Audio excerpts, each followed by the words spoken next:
একটা সময় ছিল এমএমএস স্ক্যান্ডালের।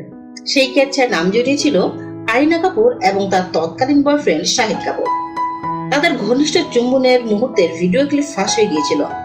তবে এটা সেই জমানার কথা যখন ইন্টারনেট সহজলভ্য হয়নি। কিন্তু যেদিন থেকে ইন্টারনেট হাতে চলে এলো, ব্যক্তিগত সবকিছুই যেন পণ্য হলো নিয়নালয়। আজ রইল এমনই 5 নায়িকার খোঁজ যাদের ব্যক্তিগত মুহূর্তে নেট বাজারে পণ্য হয়ে ওঠায় বেজায় বিড়ম্বনা করতে হয়েছিল তাদের। প্রথমে রয়েছে শ্রুতি হাসান।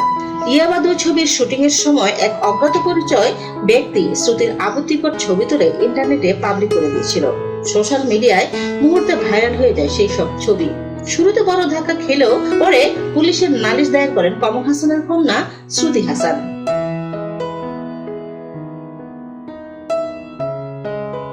অনুষ্কা শেট্টি। বাহুবলী খ্যাত অনুষ্কা শেট্টির একটি পর্নোগ্রাফি ভিডিও লিক হয়ে যাওয়ায় ব্যাপক সম্মানহানি হয় নায়িকার। পরে অবশ্য জানা যায় ভিডিওয়ে যাকে দেখা গিয়েছিল তিনি আদৌ অনুষ্কা নন। একটি ফেক ভিডিও করে তার মানহানির চেষ্টা করা হয়েছিল। রাধিকা আপ্তে। একটি ম্যাগাজিনকে দেওয়া সাক্ষাৎকারে রাধিকা আপ্তে বলেন, ক্লিন শেভেন ছবির শুটিং চলাকালীন তার একটি নগ্ন দৃশ্যের ভিডিও ইন্টারনেটে লিক হয়ে যায়।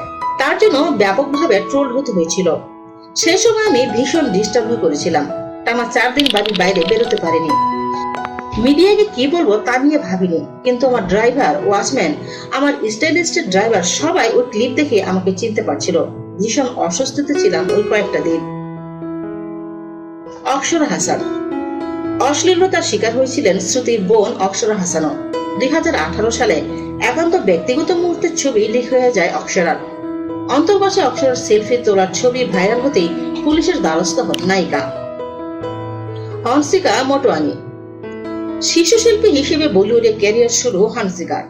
বাথটাবে শুয়ে থাকা তার নগ্ন ভিডিও ইন্টারনেটে ছড়িয়ে পড়া ব্যাপক ট্রোল হতে হয়েছিল তাকে। সেই ঘটনায় বড় ধাক্কা খেয়েছিলেন তিনি। পরে অবশ্য জানা যায় ভিডিওটি ফেক ছিল।